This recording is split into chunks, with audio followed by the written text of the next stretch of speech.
Au départ, on devait lever 500 000 euros. On a fini par lever 1,2 million.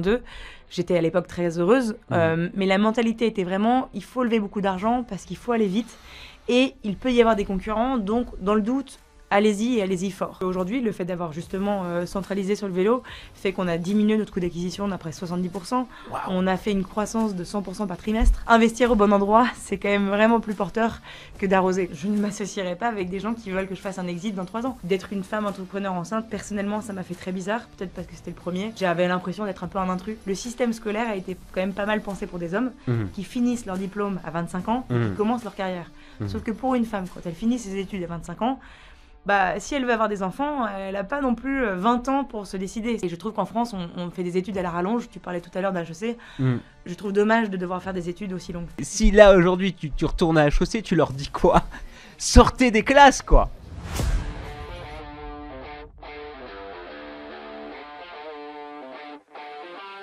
Bonjour à tous et bienvenue sur Let's Find Out, le podcast qui transmet les expériences de levée de fonds des entrepreneurs de l'écosystème. Je suis Jérémy Navon, le fondateur de Pitch My Startup. Et depuis des années, j'accompagne les entrepreneurs à préparer leur rencontre avec les investisseurs. À chaque épisode, je m'intéresse au parcours d'un entrepreneur et aux grandes étapes de ces différentes levées de fonds. Attention, vous êtes sur le point de découvrir l'envers du décor. Qu'est-ce qui se cache derrière les millions d'euros levés et les articles élogieux que vous voyez passer tous les jours dans les médias. On estime souvent à tort qu'elles font la valeur des startups et qu'elles permettent de mesurer le degré de réussite des acteurs de l'écosystème. Mais qu'en est-il vraiment? L'objectif de ce podcast, vous faire découvrir des entrepreneurs exceptionnels et leurs aventures de levée de fonds. Pourquoi ont-ils levé? Comment ont-ils choisi leurs investisseurs? Quelles ont été leurs plus grosses galères et leurs plus grandes réussites? Alors pour ne manquer aucun épisode, abonnez-vous dès maintenant sur vos plateformes préférées. N'hésitez pas à nous donner 5 étoiles et à nous laisser un commentaire. Attention au décollage, Let's Find Out, ça commence maintenant.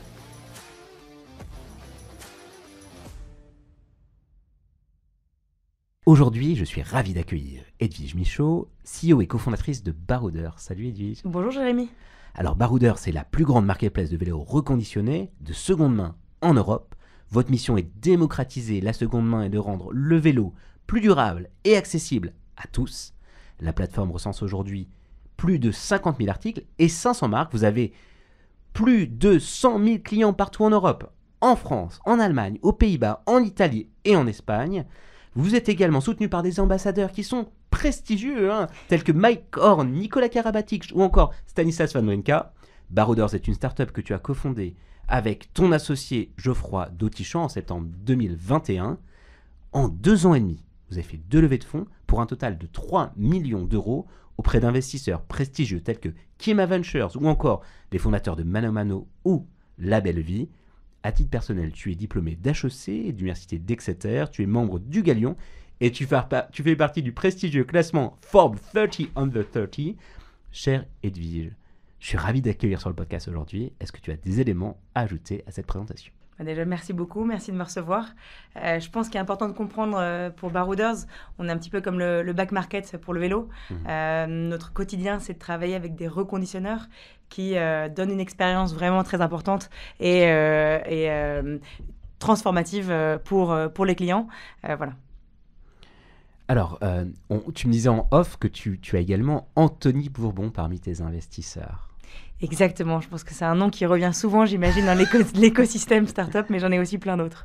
De plus en plus, et puis là, pour le coup, on est en pleine période de qui veut être mon associé, donc c'est sûr qu'il est dans... C'est un génie médiatique, ça, on ne peut pas lui reprocher. Dans les spotlights. Quelles sont les marques qu'on retrouve aujourd'hui sur Baroudeurs pour les fans de vélo? Peut-être juste pour expliquer la genèse de Baroudeurs, nous, on s'est créé il y a à peu près 2 ans. Au départ, c'était vraiment sur un modèle plutôt vintage du sport, puisqu'on réalisait que la seconde main était en explosion, qu'il n'y avait rien fait sur les équipements de sport. Pour nous, c'était une évidence de créer une plateforme qui serve justement ce besoin de la part des sportifs. En l'espace de plusieurs mois, ce qu'on a réalisé, c'est que ce fameux C2C, qui a été la genèse de Vinted en 2012, s'est trouvé onéreux d'un point de vue capitalistique. C'est-à-dire que pour aller chercher des vendeurs particuliers, au final, il faut débourser une très grosse somme d'argent. D'ailleurs, on le voit, des plateformes comme Vestiaire Collective lèvent encore et toujours de l'argent. En 2023, à l'époque où l'argent devient rare, il fallait se trouver un positionnement qui permette un go-to-market de manière moins onéreuse. Et donc, de manière très pragmatique, tout en écoutant nos clients, on a réalisé que le marché du vélo était le marché le plus gros de tous les sports et aussi celui avec le plus de reconditionneurs et donc le plus de vendeurs professionnels. Donc assez naturellement en fait sur le volume d'affaires qu'on a fait, sur la croissance qu'on a fait, les vendeurs professionnels sont venus prendre une part prépondérante de la croissance et aujourd'hui on est fiers d'avoir le catalogue le plus large d'Europe sur ce créneau. Ouais, et du coup, on a reconnu dans les pays que j'ai cités dans l'introduction, vraiment des pays qui sont des grands pays de vélo, le Pays-Bas, l'Italie, l'Espagne. Aujourd'hui, le vélo, c'est le plus grand sport. Et bien sûr, je vais donner une comparaison. Tout le monde connaît à peu près le kitesurf, de près ou de loin. Chaque année, il est vendu 15 000 kitesurf neufs. Okay. Chaque année également, il est vendu 1 300 000 vélos. Donc, si jamais tu développes une plateforme de sport et que tu te dis je vais faire du kitesurf et du vélo, eh bien en termes d'ordre de grandeur, ça n'a rien à voir en termes de go-to-market. Donc pour nous, c'est vraiment important, surtout une start-up qui commence avec peu de moyens du coup, ou en tout cas pas autant que les 300 millions qu'avait levé Vinted. Eh bien c'est important de vraiment choisir sa cible, d'y aller pas à pas pour être capable d'avoir ce fameux go-to-market et de grandir finalement avec l'évolution de l'entreprise. 1 300 000 vélos, c'est en France ? C'est en France, exactement. On parle des Pays-Bas, etc. Mais en fait, la France est un pays gigantesque. En fait, pour la simple et bonne raison. Tu prends le kitesurf, c'est la mer. Tu prends le ski, c'est la montagne. Les routes en France, il y en a partout. Le Tour de France, ça concerne tous les Français. Et je pense que c'est une raison très pragmatique qui illustre en fait le potentiel. Et ça, c'est sans compter la mobilité urbaine. On voit de plus en plus de pistes cyclables et donc de plus en plus de moyens faits pour que les gens utilisent des vélos. Ouais. Vous êtes allé très très vite depuis 2021, vous avez pris beaucoup de décisions, vous avez déjà pas mal pivoté, c'est ce que tu décrivais dans la stratégie qui est la vôtre. Est-ce qu'on peut refaire ensemble la chronologie des 2 levées de fonds qui vous ont amené jusqu'à aujourd'hui ? Oui, bien sûr.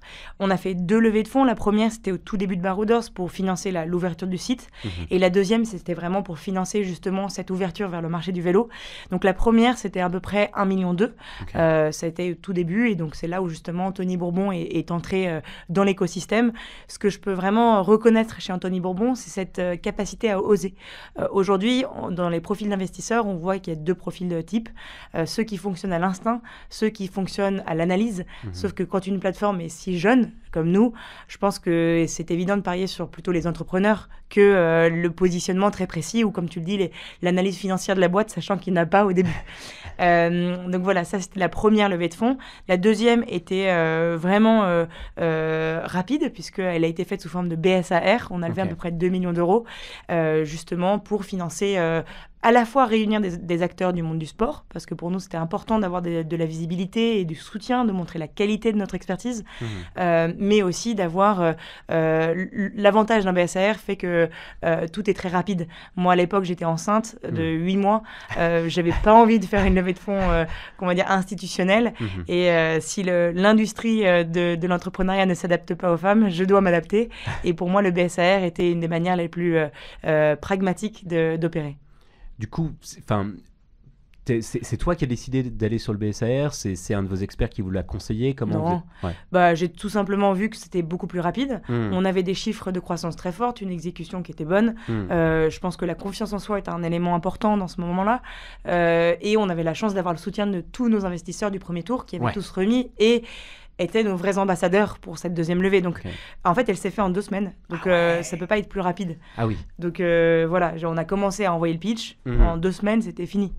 Je pense qu'aujourd'hui, les entrepreneurs passent trop de temps à lever des fonds. On finit par se plier en 4 pour essayer de faire rentrer des carrés dans des ronds. La réalité, c'est qu'il faut être sur le terrain, écouter les clients, écouter le marché, exécuter. Donc pour nous, de lever de l'argent rapidement, c'est un des meilleurs avantages qu'on puisse avoir. Comment alors, je te propose qu'on fasse un petit pas en arrière. Comment tu t'es organisé sur la première levée de fonds ? Parce qu'en fait, vous avez levé tout de suite 1,2 million. Dès le début de l'entreprise, c'est pas évident quand on n'a rien, et puis ça paraît un montant quand même assez important par rapport à l'écosystème qu'on connaît aujourd'hui et qui était déjà plus compliqué en 2021. Comment vous avez fait pour lever ce premier 1,2 million ? Comment vous avez rencontré vos invests ? Est-ce que tu es une ancienne d'HEC ? Est-ce que tu es allé taper dans ce réseau-là ? Pas du tout. Moi, j'aime bien se frotter à la réalité. Je pense qu'on avait quand même de l'aide dans le sens où peut-être que le fait d'avoir fait des bonnes écoles, mon associé a fait Polytechnique. Je pourrais jamais le savoir, mais je pense que ces tampons sur les slides de logos d'école peuvent forcément aider. C'est peut-être d'ailleurs dommage parce qu'on passe à côté peut-être d'opportunités d'entrepreneurs qui ont, je pense à Paul Lay, qui est un des entrepreneurs les plus géniaux que je puisse connaître, qui lui n'a pas ce tampon et qui a lutté pour exister. Et pourtant, on sait aujourd'hui tous à quel point il est fort. Mais donc, comment est-ce que j'ai fait ? Très simplement, je ne savais pas exactement par quel biais commencer, me lancer.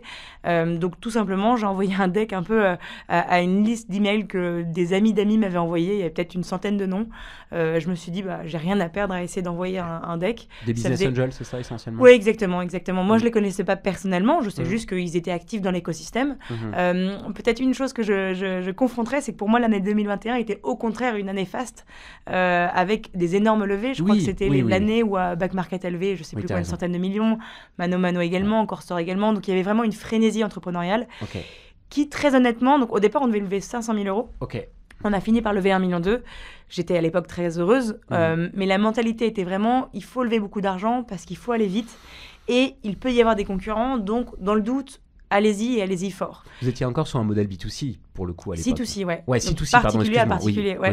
Exactement. Et c'est là où je trouve que si je dois donner un conseil à des entrepreneurs, c'est de ne pas lever de l'argent trop tôt. Pourquoi ? Parce que peut-être que j'aurais pu trouver mon positionnement sur le vélo, etc., 6 mois, 8 mois, 10 mois plus tôt. Le fait de tout de suite avoir les moyens fait qu'on est un peu forcé dans une direction sans avoir le temps de se poser, parce que tu es tellement dans une course à être premier, mais tu sais pas de quoi. Et aujourd'hui, je pense qu'il y a beaucoup de startups qui se retrouvent premiers d'un business model qui ne tient pas debout. Aujourd'hui, on est très fiers d'avoir fait ce recentrage, parce qu'aujourd'hui, il a démontré beaucoup de indépendance de décision, et je pense que c'est dur de l'avoir quand tu dois rendre des comptes tous les mois à des investisseurs et que tu ne veux pas décevoir. C'est vachement intéressant. Ils ont dit quoi, ces premiers investisseurs ? J'ai beaucoup de chance.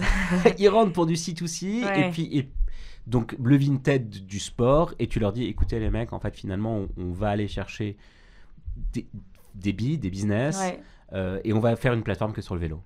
Exactement, mais je pense qu'ils ont été vraiment géniaux parce qu'ils ont toujours soutenu, et je pense que c'est vraiment là les investisseurs qu'il faut aller chercher.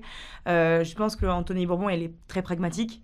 Si tu lui expliques par A plus B que son investissement risque de ne pas aller jusqu'au bout si jamais on ne fait pas ce pivot, il est tout à fait en capacité de comprendre et de t'accompagner. Mais pour avoir parlé avec d'autres investisseurs, je ne suis pas sûre que d'autres auraient été aussi flexibles ou compréhensibles. C'est d'ailleurs le rôle pour moi d'un investisseur, c'est s'il fait confiance, il faut qu'il fasse confiance à 100%. Tu ne peux pas donner de l'argent et essayer d'immiscer dans l'entreprise à 10, 5, 10%. C'est pas toi qui parles aux clients tous les jours, c'est pas toi qui es sur le terrain tous les jours, c'est pas toi qui gères l'équipe.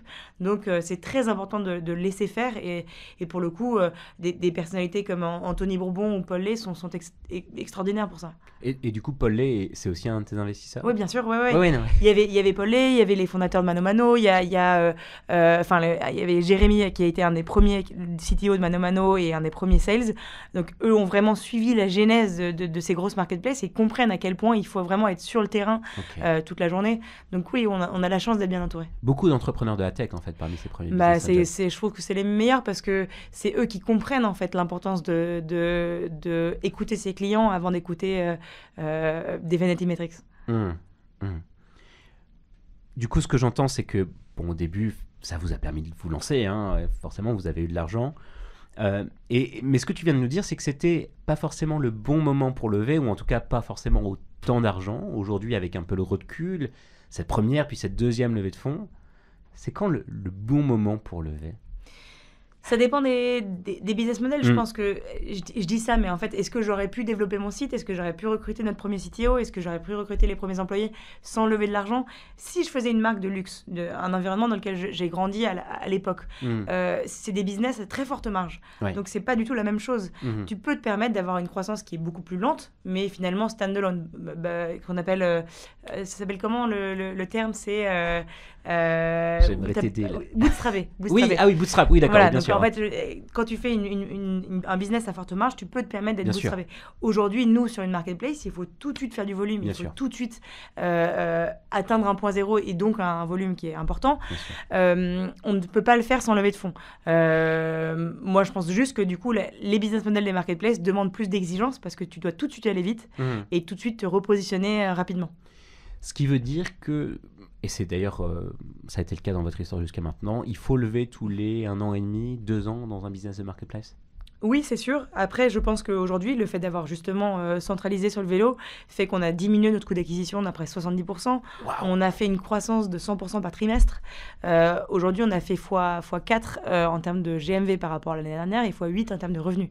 Donc aujourd'hui, ce que je veux dire, c'est mettre investir au bon endroit, c'est quand même vraiment plus porteur que d'arroser, quoi. Et je pense que c'est très important de commencer petit. Et aujourd'hui, tout le travail qu'on a fait sur le site aussi et le multisport a été très utile, puisque ça a bâti notre image de marque sur lequel, finalement, les sportifs, il y a beaucoup de gens qui font du vélo et d'autres sports, donc ils nous connaissaient déjà. Donc on a quand même un kickstart très important. C'est ce qui fait qu'aujourd'hui, notre communauté, elle reste de 100 000 personnes. Ouais. Alors, tu parles de communauté de 100 000 personnes. J'ai parlé de clients de 100 000 personnes. C'est quoi la différence chez Barry? La communauté, en fait, c'est vraiment des gens qui s'intéressent sans avoir acheté. Aujourd'hui, on a près de 60 000 clients, donc c'est un peu moins, mais c'est des gens qui ont acheté un produit sur la plateforme. Maintenant, pourquoi est-ce qu'on parle de communauté? Parce que c'est des gens qui restent très actifs, qui sont des porte-parole et qui vont acheter un jour ou l'autre, qui sont intéressés.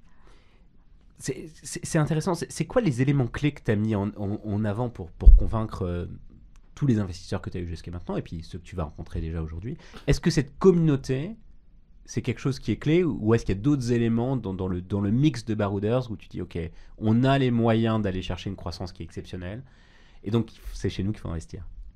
Je pense qu'aujourd'hui, la communauté, c'est pas du tout... C'est ce que je mettrais dans les vanity metrics. Ok. Aujourd'hui, ce qui compte, c'est deux choses. C'est la vision et l'équipe au tout début. Donc, la première levée, c'était vision et équipe. Cette capacité à avoir une vision qui va loin, qui peut être ambitieuse, qui peut générer finalement un gros retour sur investissement pour les investisseurs. Vous avez vendu un géant mondial au début? Bien sûr, Ouais, mais non, c'est mais toujours c'est le pas- cas, ouais, bien Ouais. sûr.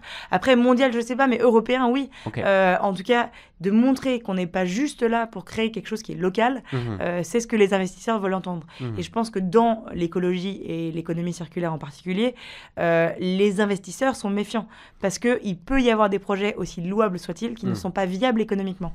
Donc de montrer qu'on veut avoir de l'impact tout en étant conscient de l'importance d'avoir une viabilité économique, ça rassure, je pense.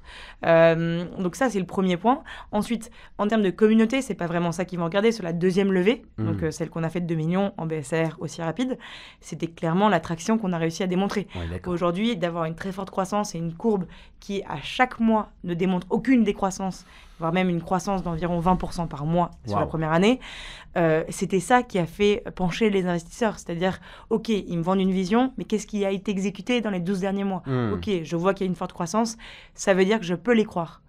Ok. Et donc j'imagine que vous allez repartir en levée bientôt. En tout cas, Ouais, si peut-être. je suis la logique. On imagine que la prochaine levée, elle sera très très très financière. C'est quoi les éléments que tu vas mettre en avant pour les convaincre? Alors bon, on comprend que le business, il est très très sain. En tout cas, tous les signaux ont l'air d'être au vert. Est-ce que ça va suffire pour aller chercher plusieurs proches de 10 millions d'euros? Enfin, j'imagine. Moi, je pense que tu dis tout est au vert et les unités économiques sont très très sains. C'est justement un des gros pièges de l'entrepreneuriat. On a tendance à toujours, toujours montrer la meilleure image des startups, montrer que tout va pour le mieux dans le meilleur des mondes. Moi, j'ai envie de dire, il y a beaucoup de marketplaces qui ont fait faillite. Ouais. Et aujourd'hui, des mastodontes qui sont en train de faire faillite. C'est pas divulgué dans les médias, mais pourtant, ils sont en train de faire faillite, ou en tout cas en grosse période de difficulté. Et donc, je pense que c'est très important d'être lucide sur la situation, parce que les investisseurs financiers, eux, le sont. Donc, bien sûr, on a une très grosse croissance. Bien sûr, on est beaucoup plus rentable qu'avant. Maintenant, les marketplaces, aujourd'hui, c'est plus le modèle qui plaît comme dans les années 2021. Donc, oui, on va devoir relever des fonds. Maintenant, je suis très lucide sur l'accueil que vont me réserver les investisseurs. Et je pense qu'il y a beaucoup de personnes qui vont dire « Mais pourquoi est-ce que je devrais vous faire confiance à vous ?» alors qu'il m'est arrivé de faire confiance à d'autres entrepreneurs avant qui m'ont jamais rendu l'argent, autrement dit. Aujourd'hui, c'est très important pour moi de montrer par des chiffres très concrets, pas de vanity metrics, des unit economics, qu'on est aujourd'hui l'acteur qui sort son épingle du jeu, l'acteur qui est capable de faire de la croissance tout en étant stable et viable financièrement parlant. c'est quoi les metrics, les unit economics principaux qui font la différence chez Barouders? Je pense qu'il y en a 3 qu'il faut regarder. La première, c'est le take rate. Le take rate, c'est la commission qu'on arrive à générer par transaction. Aujourd'hui, nous, on a un panier moyen à 1 600 €. Il est très élevé, beaucoup plus élevé que ce qu'on peut avoir. Vinted, par exemple, c'est 15 €, entre 15 et 25. Donc nous, première métrique, c'est le take rate. La deuxième, c'est le coût d'acquisition. Ce qu'on appelle le coût d'acquisition, c'est combien je dois payer pour acquérir un client. Donc aujourd'hui, on va dire que sur un panier moyen à 1 600 €, moi, je prends un take rate de 10%, donc 160 €, sur lequel j'ai un coût d'acquisition qui est à 70 €. Ça veut dire que je suis capable de générer à peu près 90 € par transaction. Ça, c'est très important, c'est fondamental, c'est ça que les gens vont regarder. Le dernier élément qu'ils vont regarder, c'est le repeat. Est-ce que mes vendeurs reviennent? Est-ce que mes clients acheteurs sont rentables à chaque transaction, ou en tout cas sont intéressés par revenir? Et donc aujourd'hui, le fait d'avoir focalisé la marketplace sur des vendeurs professionnels fait qu'aujourd'hui, j'ai une stickiness, des cohortes très intéressantes, puisque les gens reviennent finalement de manière très régulière et le revenu qu'ils génèrent est grandissant de mois en mois. Et du côté utilisateur, au côté consommateurs, on imagine qu'ils n'achètent pas des vélos tous les jours. Donc, en gros, leur lifetime value, elle est difficile là, aujourd'hui à... Ah, bah tu vois, là, on rentre dans le vrai de la conversation. Et tu vois, pour moi, ça m'intéresse beaucoup plus que de dire que tout est pour le mieux dans le meilleur monde. Ça, c'est un point qui est clé et c'est important. Nous, on fait 2 choses. La première, c'est les consommateurs sportifs, au final, consomment beaucoup plus de vélos que ce qu'on pourrait croire. Ah ouais? C'est-à-dire qu'un sportif moyen a en général 2 à 3 vélos chez lui et le renouvelle chaque année parce qu'il veut toujours avoir le vélo le plus performant, parce qu'il est dans une logique de performance, et il ne veut pas que son ancien vélo se déprécie. Donc il y a vraiment une logique beaucoup plus forte que ce qu'on pense. Et le deuxième, c'est qu'on a 2 personas. On a le persona sportif et le persona urbain. Le persona urbain, il ne va pas avoir 3 vélos électriques chez lui et il ne va pas avoir besoin de performance. Mais il va avoir besoin peut-être d'une assurance vol. Il va avoir peut-être besoin de réparation. Il va avoir besoin d'accessoires, un porte-bébé ou un antivol, etc. Donc nous, l'important, c'est d'être capable de générer du repeat sur ces 2 personas. C'est exactement ce qu'on est en train de faire. Et donc, nous, non seulement on est rentable sur chaque transaction, donc même si la personne ne revient pas, on gagne de l'argent, et beaucoup d'argent, mais en plus, on s'arrange pour avoir des services à leur apporter pour qu'ils reviennent plusieurs fois. Ça, c'est fondamental pour réussir à justement expliquer la viabilité du modèle. Alors, juste pour être très clair, le sportif qui a 3 vélos chez lui et qui les revend régulièrement, il ne peut plus les revendre sur Barouders aujourd'hui. Si, justement, on est ouvert aux 2, en fait. C'est-à-dire qu'aujourd'hui, on parlait tout à l'heure de go-to-market. C'est-à-dire que quelqu'un qui connaît la plateforme, qui a déjà acheté un vélo reconditionné et qui veut revendre, je ne le paye pas. Ce qui est très compliqué, c'est si tu veux que avoir des vendeurs particuliers. Parce qu'à ce moment-là, il faut faire beaucoup de publicité pour que les fans de vélo pensent à toi et mettent en ligne. D'autant plus, tu n'as pas vraiment de crédibilité, de légitimité, et ça peut prendre 15-20 ans, chose qu'on n'a pas dans l'univers startup. Donc, c'est beaucoup plus pragmatique de commencer par targeter des reconditionneurs, dont c'est le métier, qui onboard tout de suite avec un commercial. On a abordé 300 reconditionneurs qui viennent de partout en Europe. Bien sûr. Et ce qui te permet d'avoir du volume de vélo. Tout de suite, c'est comme ça qu'on a eu le catalogue de vélos le plus gros d'Europe, en fait. On n'aurait jamais pu l'avoir avec un commercial, donc 0 € d'investi. On n'aurait jamais pu faire ça si on voulait targeter des particuliers tout de suite. Par contre, quelqu'un qui veut revendre, nous, on n'est pas comme Back Market à 100%, c'est-à-dire que revendre un vélo, un iPhone, par exemple, électronique en C2C, j'imagine qu'il y a beaucoup de méfiance, parce qu'on ne peut pas voir ce qu'il y a à l'intérieur de l'iPhone. Mais un vélo en C2C, si jamais il y a vraiment beaucoup de photos et d'explications et que nous, on apporte de la réassurance avec des garanties, là, il est beaucoup plus facile de franchir le pas. Ok, donc aujourd'hui, je peux trouver les 2 sur... Les 2. Maintenant, c'est 90% des pros, évidemment. Ouais. C'est quoi les défis principaux que tu as rencontrés jusqu'à maintenant et potentiellement, ce qui m'intéresse aussi, c'est ceux que tu entrevois là, dans les prochains mois? Je pense qu'il y a le défi, on va dire, de tout entrepreneur, c'est l'équipe. Je pense que de trouver une équipe de A-players, c'est très difficile. Aujourd'hui, on s'est donné beaucoup de mal pour trouver des ingénieurs les plus performants qu'on puisse connaître et on les a cherchés longtemps. Aujourd'hui, ils viennent d'une entreprise qui s'appelle Theodo, que tu dois peut-être connaître, qui est pour moi un peu l'équivalent du McKinsey des développeurs. C'est une entreprise de conseil, mais spécialisée dans le développement. Et aujourd'hui, c'est des gens qui sont ultra bien formés, ultra performants, en plus d'avoir des valeurs extraordinaires. Donc pour moi, la plus grosse difficulté, c'était de convaincre des gens comme ça de rejoindre le navire. C'est ce qui s'est passé. Aujourd'hui, ils partent de chez Theodo pour venir chez toi ou... Oui, exactement. Ou alors même souvent dans une boîte de conseil, un cabinet de conseil, si on peut les appeler comme ça, les gens restent 3-4 ans. Il y a finalement assez peu de personnes qui vont rester 15 ans au BCG ou chez McKinsey. C'est pareil pour les développeurs. Donc, il y a forcément un moment où ils vont vouloir prendre leur envol et trouver une société. Tout l'enjeu, c'est de trouver les meilleurs parmi cette boîte et les convaincre de venir chez nous. Et aujourd'hui, c'est ce qui s'est passé. Et c'est aujourd'hui pour cette raison qu'on arrive à être une boîte aussi ingénieure et avec autant de data dans la boîte. C'est la data qui nous permet de tout optimiser au final. Ça, c'était pas évident jusqu'à maintenant dans ce que j'ai... Enfin, de la présentation que j'ai faite de Founders. J'avais pas identifié que vous étiez une boîte d'ingé. On est une boîte d'ingé. Vinted, par exemple. C'est une boîte d'ingé. Aujourd'hui, si tu arrives à faire rentrer tes coûts dans 5% de commission que tu prends sur chaque transaction, tu as intérêt à être très très fort et tu as intérêt à ne pas laisser passer un seul centime. C'est exactement ce qui se passe chez Vinted, où c'est une boîte lituanienne, où il y a beaucoup d'ingénieurs dans la société. C'est d'ailleurs un ingénieur qui a repris la tête de la boîte et qui permet en fait de rentrer ses coûts avec la plus grande minutie. Aujourd'hui, nous, la data, elle nous permet aujourd'hui d'investir que sur les meilleurs vélos. Comment est-ce qu'on arrive à être rentable sur ces vélos ? Si je dépensais sans réfléchir sur les 10 000 vélos, je ne serais jamais rentable. Si jamais, à travers la data, j'arrive à analyser parmi mes 10 000 les 100 meilleurs vélos que j'ai, j'arrive à mettre en avant ces 100-là qui se vendent tout de suite et donc la rentabilité est bien supérieure. Et la deuxième difficulté que tu me demandais, à court terme et long terme, deuxième difficulté, c'est sur la partie levée de fonds. Je pense qu'aujourd'hui, les levées de fonds en B2C sont plus compliquées. En tout cas, les gens cherchent je vais caricaturer ici, mais de l'intelligence artificielle, des SaaS, de la fintech, autrement dit, un risque zéro quand les taux sont élevés. Donc, c'est vraiment de trouver l'investisseur qui sera capable d'investir dans le long terme, dans le moyen terme, qui saura faire des évaluations sur l'évolution des taux à travers les temps, parce que c'est les taux finalement qui durcissent un marché financier. Et aujourd'hui, je pense que ça va être le plus gros défi des boîtes B2C dans les 5 prochaines années. Et si on se projette, tu penses que quels sont les investisseurs qui seront prêts à jouer le jeu et accompagner une boîte à forte croissance comme la tienne ? J'en ai aucune idée. On fait un appel aujourd'hui. Si vous êtes moi, je dirais une chose que je trouve. Donc, moi, je viens d'une société familiale. Alors, je ne sais pas si c'est. Tu veux dire que tes parents ont une société une entreprise familiale qui ont bootstrappé, le fameux terme que je cherchais. Ce que j'ai pu, de mon humble expérience de financier, qui n'est pas du tout, c'est pas mon métier, mais ce que je peux de loin observer, c'est que les plus belles boîtes n'ont pas été montées sur 2 ans, sur 3 ans, sur 5 ans. Il y a une phrase en anglais qui dit « There's no such thing as a free lunch ». Je trouve, quand j'écoute l'écosystème entre VC, de la tech, etc., qu'il y a beaucoup de vanity metrics et qu'on attend que le succès arrive en 2 ans. Overnight. Mais c'est faux, en fait.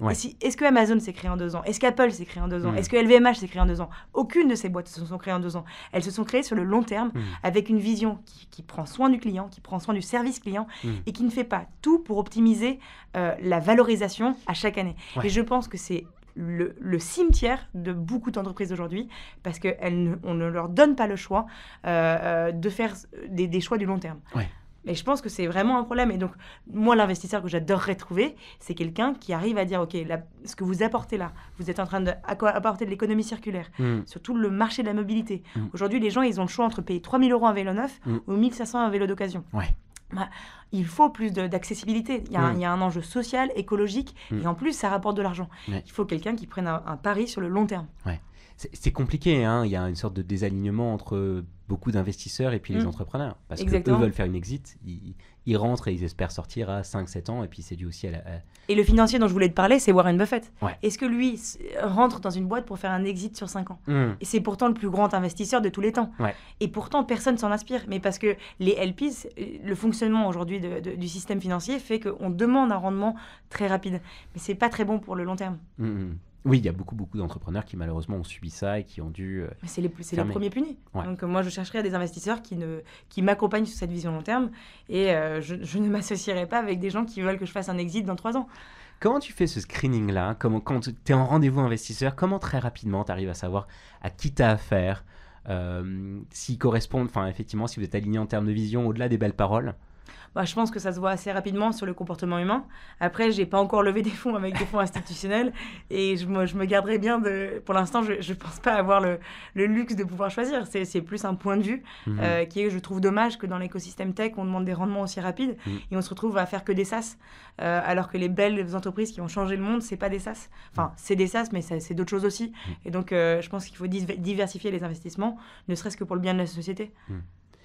Comment tu as géré la relation avec, la négociation, ou même comment tu gères aujourd'hui les relations avec tes investisseurs aujourd'hui, j'ai une communication. Je pense que ça se ressent aujourd'hui. J'ai une communication qui est assez franche. Ouais, ça c'est. Oui. J'essaye de lui dire les choses de manière honnête. Je pense que c'est apprécié.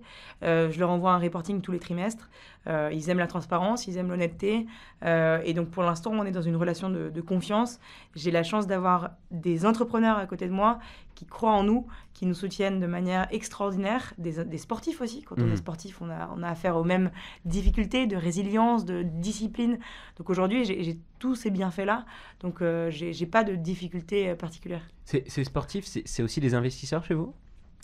Ces sportifs, c'est... Certains ? Oui, certains, oui. Ouais, tout à fait. En fait, il y a un fonds de venture capital qui s'appelle Teampact. Ouais. Qui, donc, c'est des sportifs qui veulent investir dans des projets à impact, qui vont bien de la société. Donc, typiquement, on parlait des bons investisseurs, c'est un exemple le plus remarquable. Et ces sportifs-là veulent investir de leur argent pour aider des projets qu'ils trouvent utiles pour la société. Et donc, typiquement, on a eu des joueurs de l'équipe de rugby comme Gaël Ficou, Damien Penaud et Karabatic. Et donc, ces gens-là, quand ils sont investisseurs chez toi, au-delà de l'argent, qu'est-ce qu'ils apportent ? Comment vous les utilisez, entre guillemets ? Non, mais c'est passionnant. Alors, utiliser, c'est un terme que j'aime pas utiliser non, on est parce qu'on est dans mais... une relation de confiance et d'entraide. Comment vous travaillez avec eux ? Enfin, tu vois ce que je veux dire ?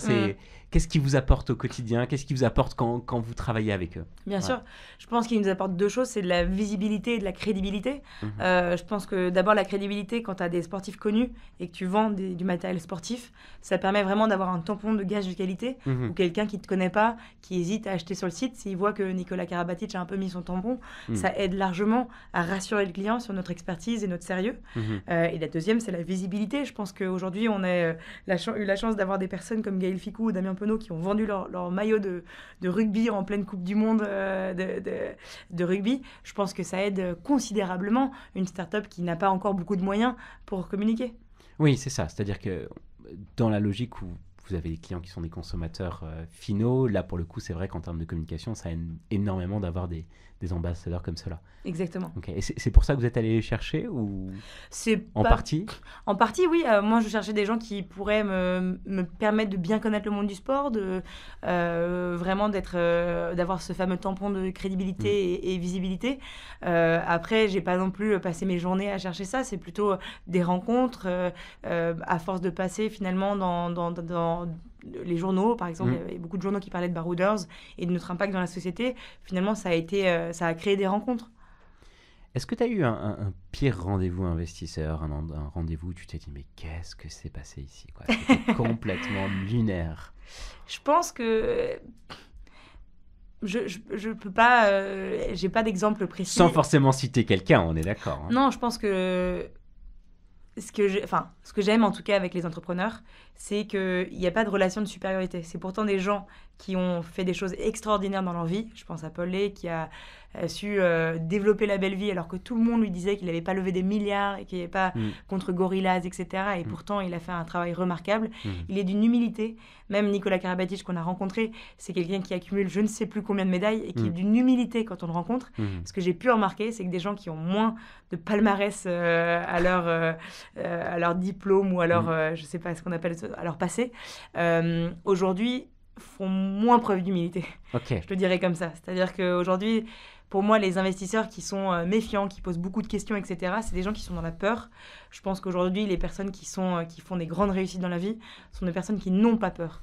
Je dirais plutôt ça. Après, est-ce que j'ai eu un rendez-vous où je suis partie de manière, vraiment avec la peur au ventre ? Non, ça m'est jamais arrivé. Ouais. Je souhaite jamais que ça m'arrive. Ou en claquant la porte en disant mais c'est pas possible. Non. Peut-être ça m'arrivera un jour, mais pour l'instant non. Après, j'ai fait encore une fois attention que des levées avec des BAs. Ouais. Mais malgré tout, c'est très intéressant ce que tu racontes, effectivement. Tu dis, OK, plus les gens sont successful, plus ils ont réussi. Ils ont une aura, je peux pas dire, ils ont quelque chose qui font qu'ils n'ont pas d'amertume, ils ont pas peur des autres. Moi, je dis toujours un A-player, et c'est comme ça que j'essaie de juger en entretien. C'est quelqu'un qui n'a pas peur de recruter des gens meilleurs que lui. Un B-player, c'est quelqu'un qui va avoir peut-être conscience des choses qu'il fait moins bien, et pas assez confiance et conscience de ses forces, et du coup avoir peur qu'on lui passe devant. Et ça se voit tout de suite. Donc pour moi, un A-player, donc toutes ces personnes-là sont évidemment des A-players, n'ont pas du tout peur. Ta deuxième levée de fonds en BSAR, tu l'as fait alors que tu étais enceinte. On imagine que c'est quand même pas évident. Comment tu as géré les relations avec ton équipe, tes amis, et puis ton cofondateur à ce moment-là, pendant cette levée Est-ce que tu as beaucoup délégué? Est-ce que tu as fait comme si tu n'étais pas enceinte? Bon, déjà, j'aime bien déléguer, hein. Attention, je ne vais pas faire tout le travail pour tout le monde. Donc, j'ai aucun problème à lâcher prise. Maintenant, mon rôle, c'était vraiment la levée de fonds et clarifier la vision, expliquer nos achievements.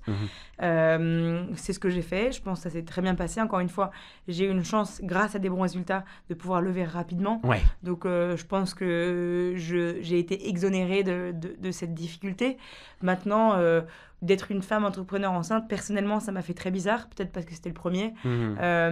Et j'ai trouvé, j'avais l'impression d'être un peu un intrus, ou en tout cas c'est vrai. Ouais. Ça fait étrange quand même d'être enceinte, alors que la société ne dépeint pas du tout une femme enceinte qui bosse. Enfin, personnellement, on voit pas du tout ça dans l'image stéréotypée d'une femme enceinte, quoi. C'est plutôt quelqu'un qui prend du temps à la maison, prend du temps pour soi. Et il y a quelque chose de presque contre nature, alors que finalement, tant qu'on est très respectueux de soi-même, ça va très bien.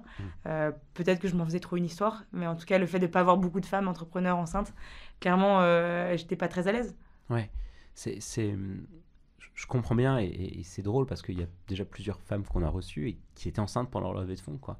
Donc je pense que ça arrive beaucoup plus fréquemment que ce qu'on pense. Pour une raison très scientifique, on n'a pas le choix en fait. Quand tu penses à l'entrepreneuriat, elle commence quand?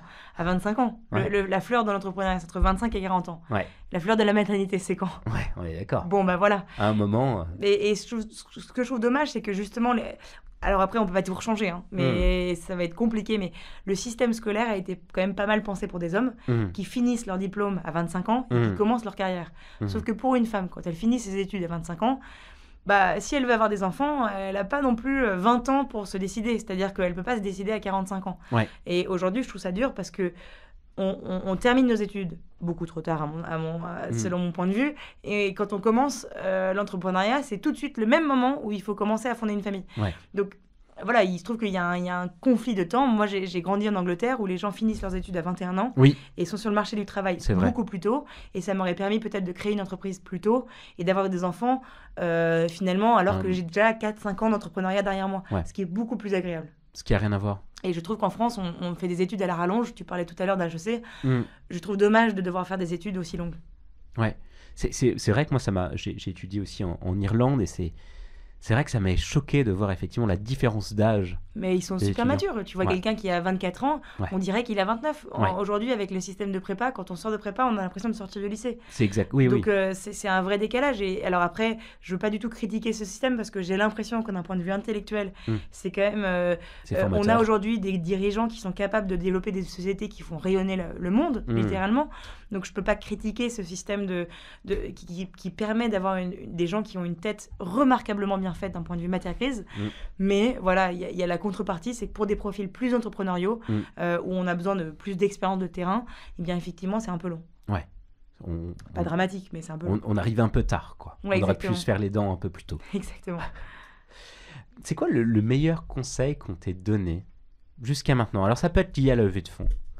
Mais ça peut être juste de conseils entrepreneurial qu'on t'ait donné ou de vie qu'on t'ait donné ces dernières années et que tu gardes avec toi, tu vois. Déjà, c'est pas un conseil avec une phrase type, mais j'ai eu la chance d'avoir une mère et une grand-mère qui ont travaillé. Ma grand-mère était viticole, elle a redressé un domaine de vin. Elle était tous les jours dans les vignes, etc. Elle a fait de son vignoble une grande réussite et elle m'a donné la valeur du travail. Donc je pense que déjà la valeur du travail, c'est quelque chose qui est très important, et de jamais baisser les bras, et que quand on travaille, on est toujours récompensé. Donc ça, c'est vraiment le conseil qui m'a suivi toute ma vie. Après, je pense que d'un point de vue plus entrepreneurial, je reviens souvent à Paul, mais pour moi, à un moment où on parlait beaucoup de Vanity Metrics, c'était le seul à me parler du service client. C'était le seul, quand on avait des rendez-vous investisseurs, à ouvrir mon site, appeler le service client et dire qu'il avait un problème. Et je pense qu'aujourd'hui, on oublie cette importance. Quand on va dans un Apple Store, qui est pourtant une des plus belles marques au monde, qu'est-ce qu'on vient vivre ? On vient vivre une expérience en tant que client. Quelqu'un, derrière les coulisses, a pensé à tout. Ça va de l'expérience en magasin jusqu'à quand on ouvre un iPhone. Je pense que de mettre le client au centre de tout, c'est quelque chose de fondamental dans l'entrepreneuriat. Et aujourd'hui, vous êtes une boîte d'ingé. Comment on fait quand on est une boîte d'ingé pour mettre le client au centre de tout ? Ça paraît pas forcément évident. On se dit que les ingés sont pas forcément les meilleurs. En tout cas, c'est peut-être la vision qu'on a pour ça. Je pense qu'il y a beaucoup de... Je connais pas par cœur, mais il me semble que Tesla est une boîte d'ingé. Il me semble qu'Apple est une boîte d'ingé. Donc, il est possible de mettre le client au centre. Il faut des product managers, il faut du design. Ouais. Nous, on a passé beaucoup de temps sur le design du site, sur le product management. On a quelqu'un dans l'équipe qui appelle toute la journée des clients et qui a plutôt des compétences soft skills, mais qui est capable de traduire ces soft analysis en tickets pour les devs. Comment vous faites vivre le client au quotidien dans la boîte ? Déjà, le service client, le pôle service client est sur l'îlot central des bureaux. Donc déjà, on n'entend que eux. Et c'est très important. Interdiction de se moquer des clients. Pour moi, c'est si jamais un client se plaint 4 fois parce qu'il y a une rayure sur un vélo, c'est pas grave. C'est à nous de le servir, c'est à nous de l'écouter. Et on a interdiction de dire « mais non, mais il exagère ». Parce que c'est ce client-là qui va revenir, qui va parler de nous. On est à son service et pas le contraire. Comment est-ce qu'on fait d'autres ? C'est une vision très anglo-saxonne, ça d'ailleurs. Hein. Pourquoi ? Ça paraît, en tout cas, moi, c'est la vision que j'en ai par rapport au service client qu'on peut avoir en France souvent, de dire que le client est roi et qu'en fait, s'il n'est pas content, il a raison, et s'il n'est pas content 4 fois, il a raison, et on fera tout pour qu'il le soit. Peut-être, en tout cas, je sais pas, mais quand tu regardes Amazon, c'est client first. Quand tu regardes Apple, client first. Quand tu regardes toutes ces boîtes qui ont eu du succès.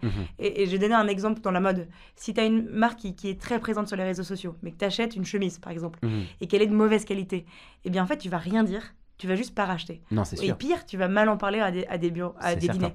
Donc, la data ne va rien montrer. On va pas voir que ce client a fait autant de mal à l'entreprise. Mais ça part de la qualité de ce que tu lui offres. Donc, finalement, tout ce qui est marketing, si le produit n'est pas bon et si tu n'as pas vraiment pensé au client, tout s'efface en fait. Donc pour moi, c'est aussi du bon sens. Et comment est-ce qu'on fait pour mettre le client au centre ? L'appeler régulièrement et mettre le service client au centre de tout. Qu'est-ce que tu t'es dit quand tu as signé ta dernière levée de fonds ? Alors j'imagine que tu t'es dit ouf parce que tu étais à 8 mois et demi de grossesse. 8 mois. 8 mois. Ouf. Ouais, j'imagine que le temps était quand même compté. Mais au-delà de ça, est-ce que tu t'es dit, ok, là on a les moyens de notre ambition ? Est-ce que tu t'es dit, une bonne chose de faite, maintenant on retourne au charbon ? Est-ce que vous avez célébré ? Moi je pense qu'il y avait... Ça, c'est un truc que je fais mal. On ne célèbre pas assez. Je suis toujours une éternelle insatisfaite. Je veux toujours qu'on aille plus loin, plus vite, plus fort. Mais bon, c'est ma mentalité. Ce que j'ai ressenti, c'est de la pression de l'humilité, de ne pas décevoir les personnes qui ont cru en nous. Surtout quand c'est des BAs pour lesquels tu as beaucoup d'admiration. Je pense à une personne qui s'appelle Charlotte Bouy, que j'aime beaucoup, que j'admire beaucoup. Je pense à un entraîneur de l'équipe de France de foot qui s'appelle Guy Stéphane, qui est une personne remarquable en termes d'humilité. Moi, je ressens beaucoup de pression, de montrer qu'ils ont une raison d'investir en nous, de croire en nous. Et voilà, donc de repartir au charbon pour prouver qu'ils ont une raison d'investir sur nous. Waouh, ok. Pas de célébration. Pas encore. Non, mais c'est une erreur. On ne devrait pas. Prochaine fois, je fais une grosse fête. Mais la grande majeure partie des entrepreneurs ne célèbrent pas. C'est une erreur. Je sais que c'est une erreur. Mais... Et en général, c'est la 3e où il y a une célébration et ils te disent tous on aurait dû le faire plus tôt. Ouais, c'est vrai. Du coup, ma prochaine question, c'est j'imagine que vous allez faire une nouvelle levée de fonds. D'ici quand ? Vous avez déjà une idée D'ici 1 an, je pense. D'ici 1 an, je pense que on n'y réfléchit pas encore au jour le jour. Je pense que c'est très important de rester focalisé. Et cette fois-ci, plutôt d'un point de vue, ça sera une levée plus financière, je pense. Et on ira voir des fonds plus institutionnels. Pour aller à l'international, c'est ça la vision sur... Aujourd'hui, 40% de nos vendeurs sont déjà internationaux. Donc en fait, autrement dit, 40% du revenu de la boîte vient déjà d'Espagne, d'Italie et d'ailleurs. Mais effectivement, dès cette année, on ouvre le site, donc cette fois-ci du côté acheteur, en Allemagne et aux Pays-Bas. Ok, donc aujourd'hui je suis allemand, je suis néerlandais, je peux aller d'ici quelques semaines, d'ici quelques mois sur Baroudance. Exactement. Et donc là, pour le coup, ça va demander un peu d'argent. Ça va demander un peu d'argent, exactement. Est-ce que vous avez été historiquement une boîte C2C, vous êtes maintenant une boîte B2C, malgré tout, ces acheteurs finaux, ils sont vachement importants. Comment vous pensez ces campagnes marketing d'acquisition ? Pour le coup, je pense que tout ce qui est campagne marketing, donc il y a ce que j'appelle l'acquisition globale, il y a différents canaux, il y a Google Shopping, il y a le SEO, évidemment, le référencement naturel, et il y a l'image de marque. Je pense qu'il faut toujours avoir un équilibre sain entre les 3 canaux, et le 4e, ça peut être le CRM, tout ce qui est organique. Il faut avoir un équilibre parce que l'investissement sur la marque ne rapporte pas au jour J, mais rapporte sur le long terme. Le SEO, le référencement naturel, c'est pareil. Ça ne rapporte pas tout de suite, mais ça rapporte au long terme. À l'inverse, le SEA rapporte tout de suite, mais ce n'est pas de l'investissement sur le long terme. En tout cas, moins. Donc, je pense que nous, comment on réfléchit aux investissements, on essaye en SEA d'être rentable dès le début pour ne pas tomber dans un cercle vicieux. Et donc, c'est là où la data vient être très utile. Et ensuite, en termes d'image de marque et de SEO, eh bien, on essaye de construire le long terme. Mais je pense que l'image de marque, la meilleure qu'on puisse avoir, c'est le bouche à oreille. Ouais. C'est le NPS. Ouais. Et comment vous le traquez aujourd'hui ? Aujourd'hui, c'est vraiment le bouche à oreille. C'est qu'on essaye de comptabiliser le nombre de personnes qui sont venues par un canal qui ne vient pas du réseau payant. Et donc, c'est soit ils nous ont trouvés, mais surtout, est-ce qu'ils ils ont entendu parler de nous d'une tierce personne qui a eu une bonne expérience. On arrive sur la fin de cette interview qui est vraiment consacrée à la levée de fonds, avant de te poser 10 questions beaucoup plus générales. C'est quoi le conseil que tu donnerais à un jeune entrepreneur qui souhaite lever des fonds pour la première fois de façon à développer son entreprise ? Alors, qu'ils viennent d'HEC et de Polytechnique ou autre. D'ailleurs, potentiellement, c'est ça qui est intéressant aussi. Je pense que la première question à se poser, c'est est-ce que j'ai vraiment besoin de lever des fonds maintenant ? Est-ce que je peux tenir plus longtemps ? Est-ce qu'il y a des choses que je n'ai pas compris, etc. Évidemment, il ne faut pas tomber dans le méandre de passer des années à réfléchir à quelque chose sans agir, évidemment. Mais premièrement, se poser la bonne question. Deuxièmement, si on veut lever des fonds, ce que j'ai pu remarquer parmi des gens que j'ai pu voir ou croiser, c'est un gros manque d'ambition. C'est-à-dire dans le pitch, encore une fois, on arrive sur ce projet local qui peut atteindre 3 millions d'euros dans 5 ans. Et le problème, c'est qu'il faut faire rêver, il faut montrer qu'on a envie. Parce que lever des fonds, c'est s'engager dans une aventure, c'est s'engager dans quelque chose qui va apporter beaucoup, mais aussi avoir beaucoup de pression. Donc, ce que la personne en face veut tester, c'est est-ce que la personne a suffisamment les épaules pour être capable de porter ce projet. Donc, ce que je dirais comme deuxième conseil très important, c'est d'avoir suffisamment d'ambition. Okay. Et effectivement, toi, tu as construit cette team, cette équipe de A-players autour de toi. On imagine que tu en es fier et on le voit. Et en même temps, c'est une sacrée pression, quoi. En fait, ils sont tous les meilleurs dans leur domaine. Ouais. Après, on apprend à vivre avec et à être plutôt content. Hein. On s'habitue.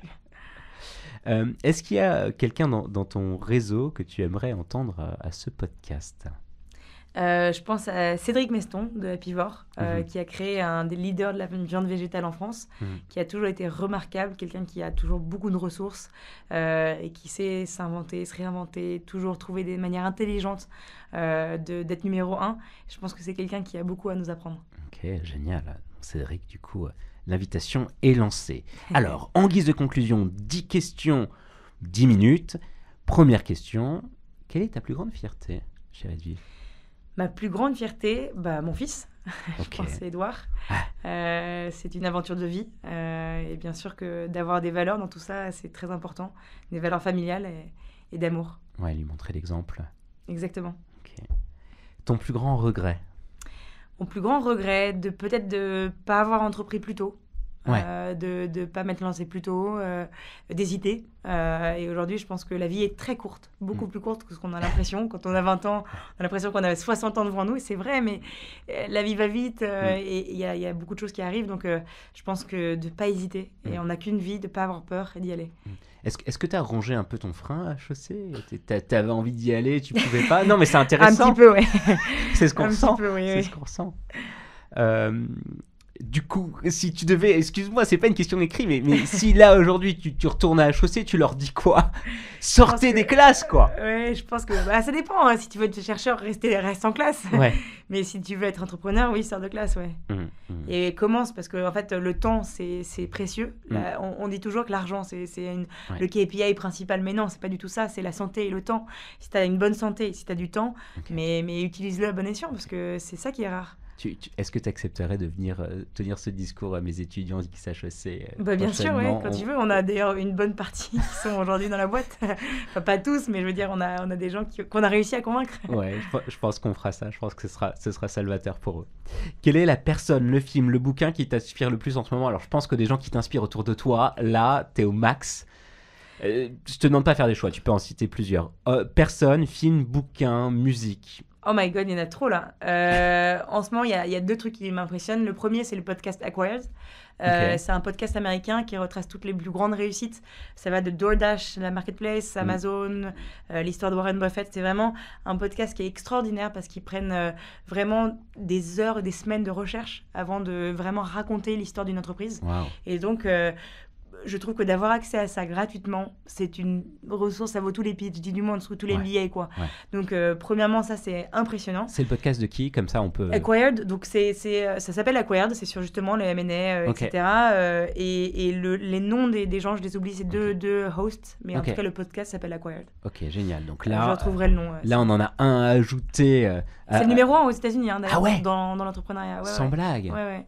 Incroyable. Donc, on oublie, voilà, et je pense que la Silicon Valley a beaucoup à nous apprendre. Donc voilà, ça raconte notamment l'histoire de Sequoia, etc. Bref. Ok, hâte d'écouter ça. Je ne le connais pas encore, ça va être fabuleux. Ok, Acquired. Donc ça, c'est pour le podcast. Et je pense que la deuxième personne que j'aime beaucoup, qui est très controversée, attention, c'est Elon Musk. Je pense que les gens détestent Elon Musk, ou en tout cas, aiment détester Elon Musk. Aiment détester Elon Musk, etc. Et moi, j'aime beaucoup cette capacité à entreprendre, être bon, on ne sait pas l'avenir qu'il aura, hein. Peut-être que je dis ça et dans 2 ans, on coupera cette même phrase en disant mais regarde, il est devenu fou, etc. Je sais pas, je ne peux pas te prédire l'avenir. Ce que je sais juste, c'est qu'en 2023, je suis impressionnée par tout ce qu'il fait. Je suis impressionnée par le poids de la société. La société déteste quand quelqu'un est fort, quand quelqu'un est unique et essaye toujours de tirer les gens vers le bas. Et je pense que d'arriver à dire mais j'en ai rien à battre, genre moi je sais que je vais y aller, c'est super impressionnant, ça me donne de la force. Et je pense qu'on a beaucoup à apprendre de ces personnes qui innovent et qui font partie des gens les plus extraordinaires de l'humanité. Ah oui, c'est certain. Et on n'a pas besoin d'être un saint, enfin, on ne peut pas être bon partout. Et aujourd'hui, quand on est connu, on attend des personnes connues qui cochent toutes les cases. Mais quelles cases, en fait? Parce qu'en fonction des points de vue, il y a différentes cases à cocher en fonction de qui on est. Donc on ne peut pas cocher toutes les cases. Et c'est difficile d'y arriver, en tout cas à cette échelle-là, en étant un saint. Et je pense qu'aujourd'hui, il y a des gros problèmes de free speech, etc. Alors peut-être que d'autres personnes pourraient le faire mieux, mais please be my guest, go ahead. Oui, d'accord. C'est quoi ta journée type? Ma journée type, c'est me réveiller très tôt, déposer mon fils à l'école, gérer l'équipe et passer pas mal de temps avec les clients. Et après, rentrer et je retravaille un peu le soir.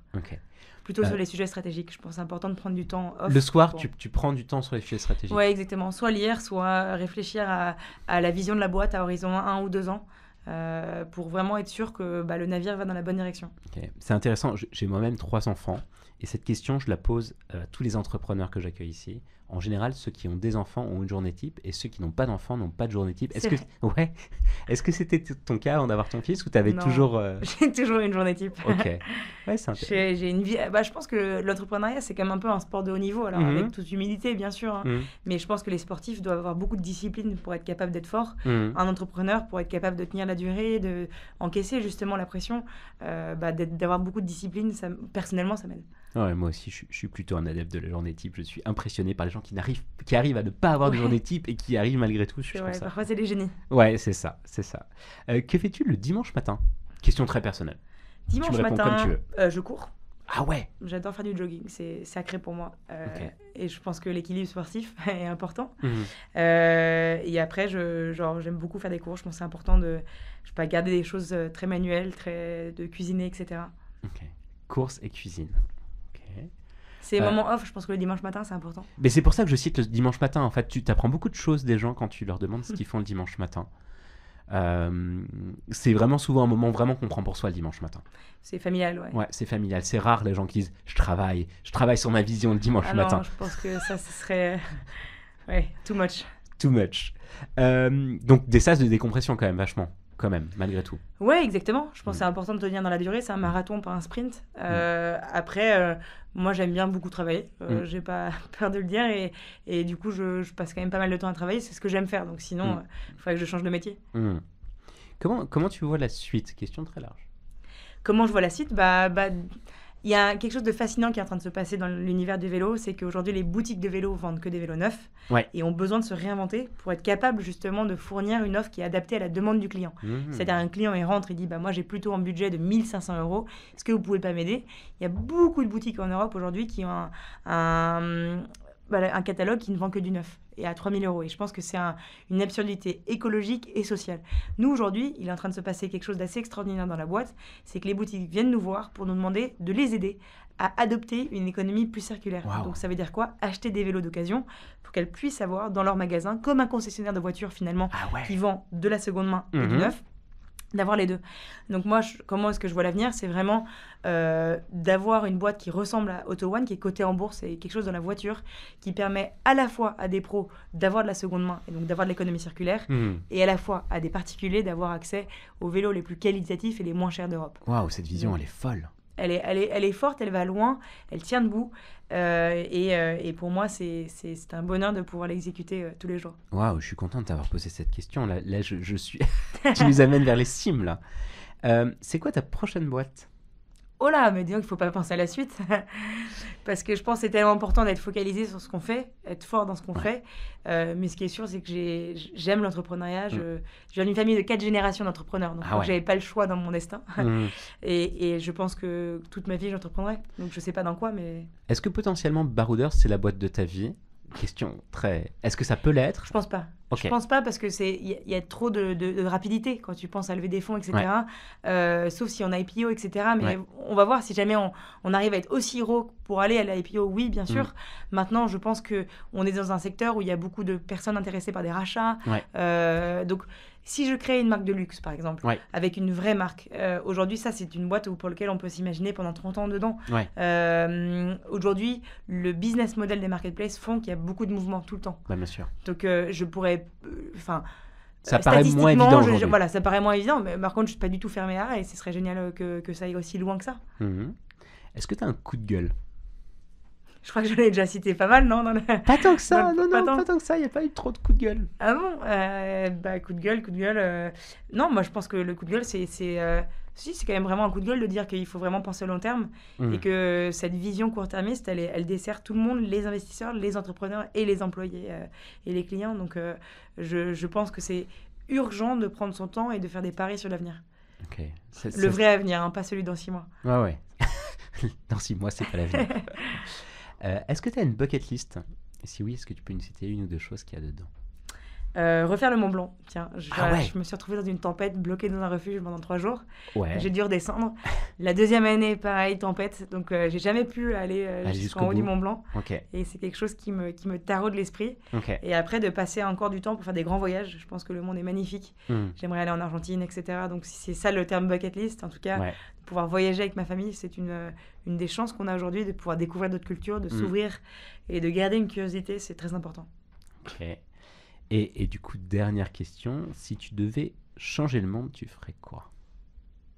Si je devais changer le monde, je pense que j'investirais beaucoup plus dans l'écologie. Je pense qu'aujourd'hui, je ne crois pas à la décroissance. Je pense que c'est contraire à l'humanité, c'est contraire à l'espèce humaine. Je ne pense pas que les gens vont accepter de plus chauffer, de ne pas prendre la voiture, de ne plus aller à l'école, de ne pas avoir d'électricité. C'est juste un scénario catastrophe qui n'arrivera pas, qui va mener à des guerres. Donc moi, si je devais faire quelque chose, je réalise toutes les innovations qu'il y a en ce moment dans la chimie, dans l'énergie, dans la fission nucléaire, etc., qui sont impressionnantes. Bien sûr, je ne suis pas experte, mais je peux juste savoir qu'avec beaucoup d'investissements dans ce secteur-là, on peut sauver la planète et l'humanité. L'humanité en premier, la planète survivra sans nous. Et donc, je ferai ça, évidemment. Et aujourd'hui, il y a trop de conflits politiques, il n'y a pas assez de taxe carbone, et donc il y a des conflits qui mènent à pas assez d'investissement. Waouh, ok, exceptionnel. Donc là, il y a un champ des possibles sur sur ton futur et tous les business dans lesquels tu pourras... Peut-être, non, je suis pas chimiste, je suis pas Elon Musk, je suis pas un ingénieur, mais par contre, je peux voir l'utilité de l'industrie lourde et des innovations énergétiques pour être capable de... On parle de décroissance, on oublie que 700 millions d'Indiens n'ont pas accès à l'électricité. Ouais. Essayons de vivre, nous on a aujourd'hui 3 caméras, 2 micros, essayons de vivre sans feu et sans électricité. Et avec la lumière du jour, je pense qu'on ne se rend pas compte de la difficulté et le progrès a quand même sorti des milliards de personnes de la pauvreté. Je pense qu'aujourd'hui, on est très content quand on a un problème d'avoir accès à la médecine, d'avoir des hôpitaux qui ont l'électricité. Et je pense qu'on est souvent un peu trop enfant gâté là-dessus. Ouais, c'est certain. Je te propose qu'on se quitte sur ce message d'espoir. Merci beaucoup, Edwige. Ravi d'avoir eu cet échange aujourd'hui avec toi. Et ravi également. Bien sûr, beaucoup de réussite à Barouders sur toutes les prochaines années. Merci beaucoup. Au revoir. Bonne journée.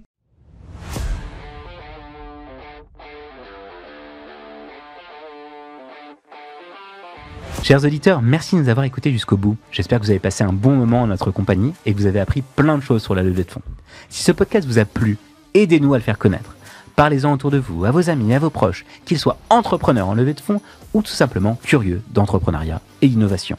Abonnez-vous dès maintenant sur vos plateformes préférées pour ne manquer aucun des prochains épisodes. Donnez-nous 5 étoiles et surtout n'hésitez pas à mettre un super commentaire. C'est essentiel pour nous afin de gagner en visibilité et faire découvrir le podcast au plus grand nombre. Vous pouvez également bien sûr nous suivre sur LinkedIn, Instagram et YouTube pour découvrir les coulisses du podcast, continuer nos échanges et nous proposer les entrepreneurs que vous voulez absolument entendre à ce micro. Il me reste à vous donner rendez-vous au prochain épisode. À très bientôt sur Let's Find Out.